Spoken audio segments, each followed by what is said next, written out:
And last week you heard Northern region and one back was Ghana month. And Tianeno, Yabasi Akan for back was Asante for. Or Tico, there be Akan for Ankasa. It's Akan for ya Asante for. Anya Asante for Onua. Pie. Anya Asante for Onua from Akan for. Danger for you can be. Danger of Boise. Baby, I come chacha say, Yamin country and so complete. 95.1. Yabe call na Yakan and home swab aquasem kaka. Na course and when yam peke.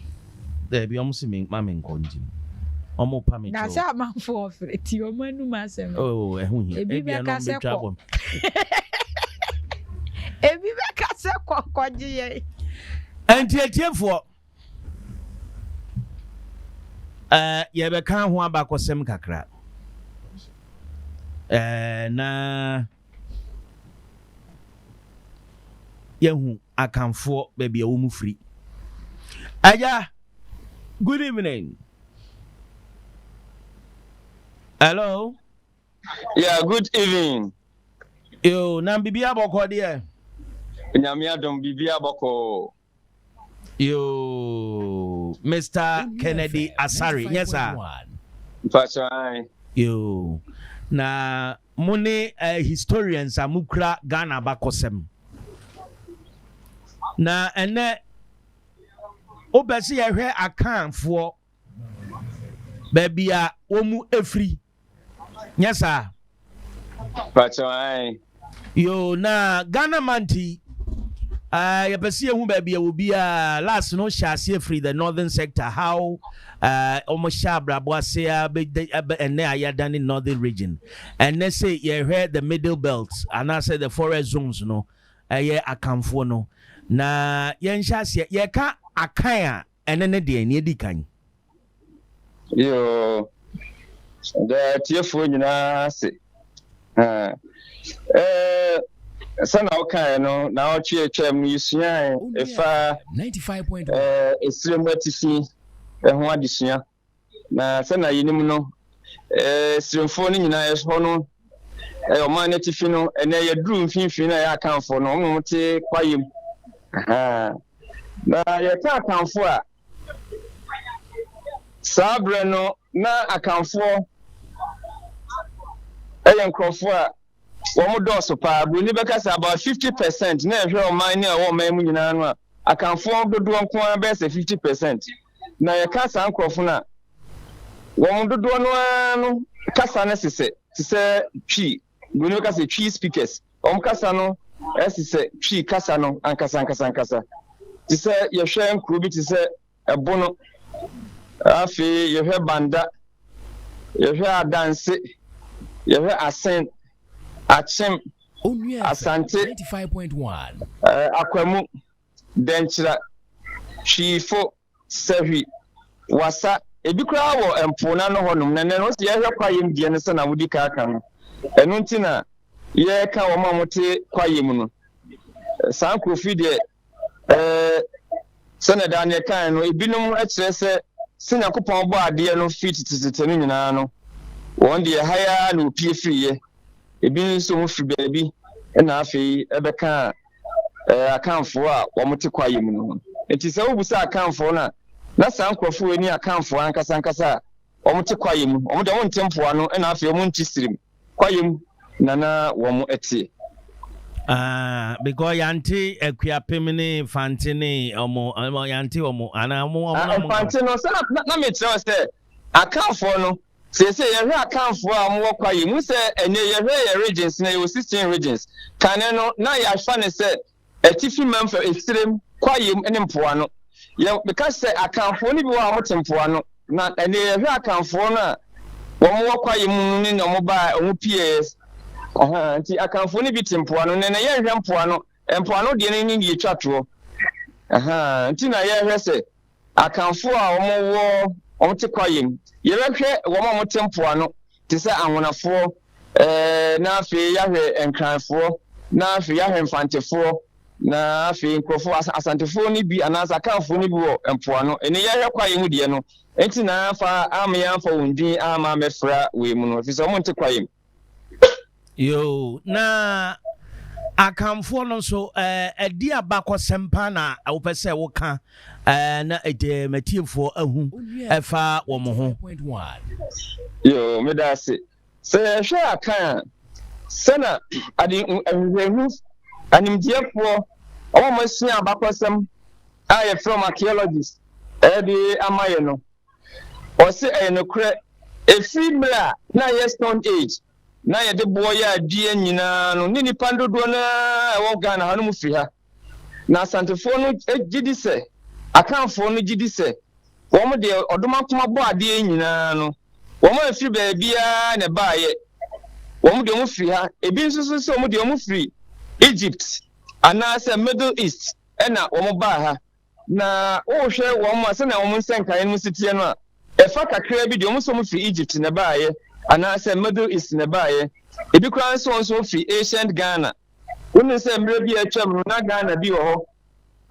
na omni Mali West Africa Sudanese no mo e wo ho no ma wo ebeta ha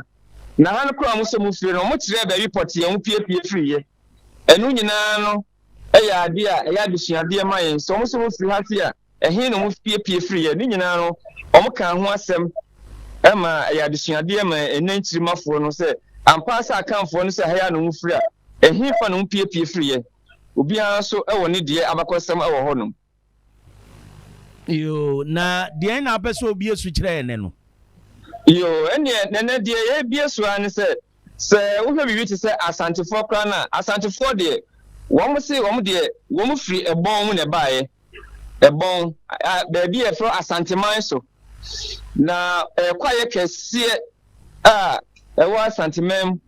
okọ no ma asante wo mo wo ebusuan son the friend say clan no santo kro son ni nyina wo no ma obi di adanse e kire se ho no mu pie free ebon mu enti asante for de mo se ebon mu na mu pie free o asanteman so wo hwe nkrofo bi ti se tachiman fo a womo so fi ebon ne ba obekọ asante obekọ techima no yan hwe asante ma seni ase womo ne ewo kumawu ho ene e wa asante na nkasa so ana yo enu dem se we de kan ye abakwase ma wa chiri pa enim ha na wa ba pa no amaba mo ma ba ni yo enim ha ya no dem se oman no chichiri ne rise of states afi dru baby a enkura kese baga na ha no na afi omokeka ho abom eno na ema ebenya kumase ne saa ne ma no nyina wo ho no ende ye kan de achiri pa ya bosie na se ye kan okay yenkwa ya bosie we ya bosie pa ye ka te Ghana the earliest time bruni beka say the earliest time and I say your origin baby free pa na ye ka ho asem no ne wo kan de wo enum he ya yenko enti se na ye ka asante de no wo so mo fi ebon na baaye sans na hwe nkrofo te se wo mo chachima kanfo wo so mo fi ebon a efe na mowi ebon no pie baaye enti hwe akanfo de nyina wanchifo wo so mo fi ebon mo efe na bono ho no pie free ye ensokofo wo mo bono wo so mo fi bon kasie mu ena omosusu epie nti se wo hwe asante akan de no akrokarfo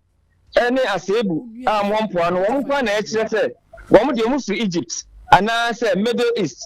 ho ena bae na wo aka na yabubo so yidie wo nyina gitum se oborebore bo ade no wo ma mpie mfiri baabia haya na wo mfiri na bom na wo mfifiri ya wo matena se ya besi na wo mase atere ama ani wo machichi kru akese enti wo mo de na ye ka ho asem ha sei ni se ye behwa se na ebinum so mo freti no tetere na yo ancient Ghana ho nom yo ancient Mali na adansidie kakra ebetimi aka afa wo mo de no se na wo ancient Ghana wo se na osie wo ade ye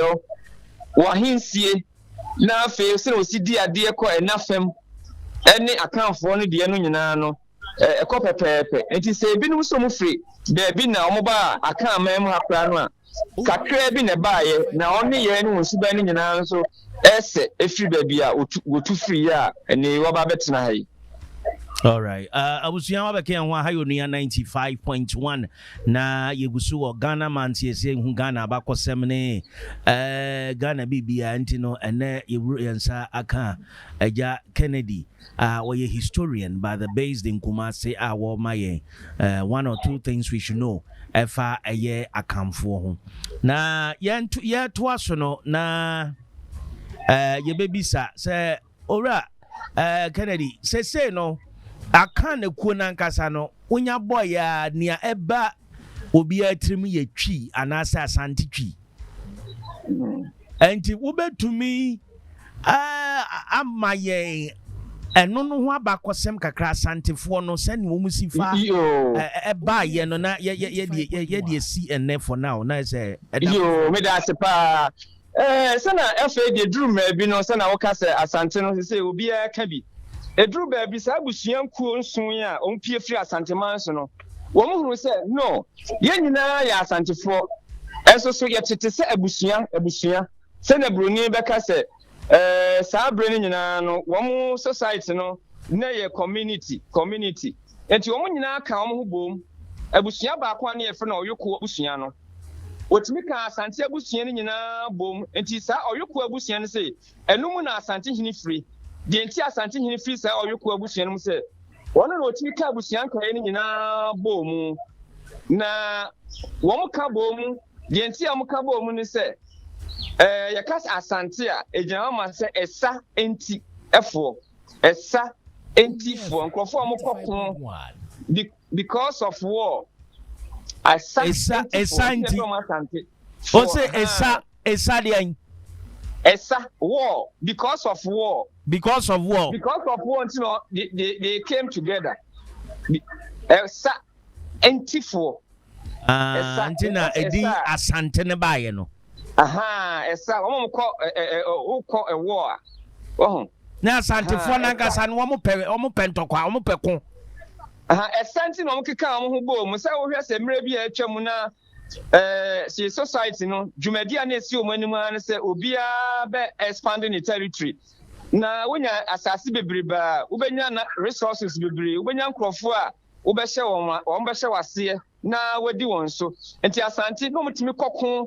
ene won neighbors ekon na wadi won so na asase na da ho nyina resources wo nyina beye won de sika kokon ni nyina ba beye won de enipa wo so atua etu ama won ti no mo yakofo pa enti se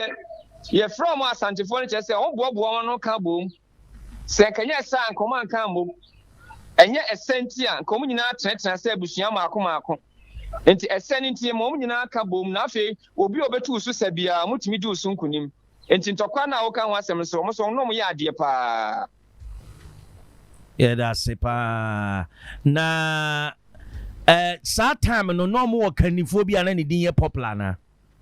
yo se usha ebra Asante hye ase no obri ebo am hye ase nenso o se tutu de usha o se tutu breso abra wo bedi so no de kamia ye se na oyokofo pa otimi ka Asantefo nyina bom ema omo sai kon ema friend is enti na so bra Kumasi krampo na eye o mahinkro no ye friend ho o se kurom no kire se ohin pompon a obesi so otumfo osie tutu no yokofo otimi kan ne man bomu etimi konsa bebre teteno na otimi kosa na udi amanfo so a enti sekanya amrofo no kura ama ka Ghana ha no na ka Asantefo ahemfo no bedi so nyina omokofa Ghana nyina ema obia na oboma mo so a obia brand omase ema Asantefo enti amrofo no eba ya wo mo de omutuo ene nkrofo Asantefo adi wo mo so no omokota amrofo ati ekuti Asante no ena ema Asante ahenie no eba afom ankanya saade ankene nke beka se Ghana enso aye ahinkuro a ohini na di so nyina ka ebia aye Asante hene sana etre nenso no eduru mire bi no na amrofo baaye na fe omo so Asantefo so kon no mo kun bebre sagranti war ya Asante war ni ade no omutimi e bra Asantefo ase na afi de nkrofo na omhya asantefo ase nyina omde ho enti ye ka o se tutu oyade onso eboae na himfu bebre bae nanso ne breso opoku ware o prempem no na afi o se bonsu mu o se bonsu kra de obedi asante so no wokon ya de enti edidin bonsu no kra man no chese wokon ya ba epoa no e beto opu mu se bom ye nse pu na da bonsu so ho bonsu na da fum enti wokon ya akokampoa no ekoto mu se opoku ware de okukra traga na hye so ekọ d'Ivoire enti na ahemfu na mbedi asantefo so no na nya nwanwase from Asante no mu yakofo pa na womu edi bomodin ase won bebre omahye mu na omotimi aboa omoman na amana akoso anything asantefo no anase otumfo na hinie no ebi wo nkro bi so ana me go mate say bi wo Volta nyina Volta region ne other bono ne other place bobo regions na wo mu kun ye gige nsase ni bi wo ho no yo se ahafo mu nyina no wo hwe ba bi ahafo wa wo mu efa honom na afi so ukọ ba bi ti se na wo ka no ukọ ti se east friends east team honom omo no mo kon akwamufo ne dentra ayifo friends dentra hafo nyina so won bedi won so e wo se mrem na dentra na yedi yan so de won be kon esa eje won fa ahode afri won so kamia say wo hwe western part of the friends country no na empo novin kra no won timi koji kokon ne efa ankrofo ni bi edo won ba betu gold mines no makwa koton gold no say omahini na antina northern part of the country there lenso sa bre ni nyina no mkofo mu no mu no mkokon efa sa nkrofo ni nyina do moba ekoton omoma emrofo no enkoaton bre mu no na asantefo di sa adwuma ni nyina nti se na kamia se oman mu baabi ade wa be sori won su bia no o sha ko won so a na odi usunkunim na emu na kosi broni baaye no na obo modin se wo be bra won ase na afi watimi if you say emrofo no hihye mu no se o pese odi oman bi so a esese utimi di won so nyina na asantefo de na wontimi ni won so ti na se ofa kwan bi aso bre wanse na watimi anya Ghana nyina di won so nti se ye busa sa bre no de na asantefo de na akon mu de no mo ya ade na mo di nkrofo bebre so enkunim 95.1 na ane na ede wukum apema ba ne bae nana eno de se na oka no na omo wo akon bi a Bruni friends war strategy. One more kokwa. One more chichem until now we are Asante wa hini bebre yewo nkrofo amudin kan from say adonten for afi yon nkrofo mbo achi chidonfo na nkrofo aso mkokun na mbehwe mofra ne nkura so ofie ankobia hene ono so wo ho ye onifa hene wo ho ye obonkum hene wo ho san nkrofo nyina ye war strategy amokwa ko a omokwa nti Asantefo mpie osu prekope adonten no di usonka ufi so omo na no omo probe wane tidom hene enso hwe achi se na obi mesi achi obe hu na bonkum hene ato ahia wa ha obe hu na nifa hene so ato ahia wa ha enti won war strategy no eno na ma wotimi di enkunim bebre eni atena ho ya eno ya ahenie awaticha ama ne nkrofo ewa Asante mem no ti ukase obi yankobia hena on de da bia ohwe akire se atamfo metu hye akire na won tomofra ne ma omkokon no so ere na afi nso no tidom hene so hwe akire na ni friends ni fa hene ni bonkum hene ni adonten hene nyina so no oma kantan na omoko ti wo tu hye wo so a no we abeto ahye wo so we tu hye wo so a no we abeto ahye wo so enti sana wo mo na etie e wo makon hyehyɛ mu yo near say Ghana mans and yesua ade kakra afa eye akamfo ho ni titiu ene asantefo o se asa enti ana o kire mu say esa war because of war people because of war they united esa enti no kan ho bo mu a ombe ye nipa ba ko esa no me yabusuan son but Asante they came together as one people. Esa war because of war people. Asante for. Ose no mo ye busuan son. Say na o ma busuan na mpie fi Asante man so no. Ose na e friends clans. Bobo na me hwe bobo busuan son. Yewo yuko abusuan e wo honom. Yewo aduana. Yewo bretuo. Yewo asetri. yɛwɔ agona ɛkoa nti saa nneɛma no na ɛyɛ nson na wɔn nyinaa no obiara piepie firi bɔn no mu no na obiara de ne ho obi nhyɛ obi so na ɔyuku abusua no deɛ wɔtumi ka wɔn nyinaa bom sɛ mom yɛnka mom yɛnyɛ baako na yɛnkɔ pon so nti ɔyuku abusua na ka wɔn nyinaa bom sɛ yɛnka mom na yɛnkɔ disa na yɛntu amanfoɔ so yɛni wɔn so nkunim nti ntɔkwa nti ka wɔn ho bom nti Asantefoɔ ntɔkwa nti na ma ɔka wɔn ho bom okay ɛna bɛdane Asantefoɔ ɛsa ntifoɔ yo ɛnɛ yɛde bɛsi ha na ansa na no wowɔ kakra bi a wode twa to ansa na yɛde esi ha yo kakra mɛka ne sɛ yɛsua yɛabakɔsɛm na afei yɛkɔ yɛnim na yɛbɔ yɛbra no yɛnka hu sɛ yɛfiri baabi na nneɛma a ɛsisi akyire no nyinaa sɛ yɛpɛ sɛ yɛte ɛnɛ ase paa nneɛma a ɛsisi akyire no yɛ a yɛmu nkɔmpɔn nkɔhwɛ na yɛnsua ne yɛnte aseɛ yie na ɛno na ɛbɛtumi aboa ɛma yɛyɛ nhyehyɛe ama ɛdaakye ɛnɛ sɛne yɛsi ɛyɛ yɛ nneɛma nyinaa sɛ Asantefoɔ tumi ka bom na ɔmutumi bɛdi nkunim di wɔn atamfo so a Ghana asɛ ne nkyitemu yɛ aba dodo wobɛhu na TikTok social media na amanfoɔ gyina so na afei yɛde nkyitemu ɛɛba yɛn nyinaa yɛ nipa baako ma yɛnka mbom sɛ nipa baako na yɛka bom saa yɛsu yɛbɛtumi adi nkunim ɛwɔ adwumasɛm so a saa bere yɛnya bi nyɛ yɛbɛtumi adi nkunim ɛwɔ ɔman kyekyereyɛ mu yɛbɛtumi adi nkunim ɛwɔ yareɛ so yɛbɛtumi adi nkunim ɛwɔ sikasɛm so yɛbɛtumi adi nkunim ɛwɔ nhyɛsoɔ a mmorɔfoɔ ɛhyɛ so saa bere ne nyinaa nti moma yɛnka mbom yɛka bom deɛ a ebi koraa yɛbɛfrɛ nkunimdifoɔ na Ghanafoɔ yɛakɔ yɛnim akɔ yɛnim aboa ama nkyirimafoɔ nso anya anigyeɛ Obenyi Asare yɛbɛda wo ase paa nyame nhyira wo yes okay Onua 95.1 FM. Yeah,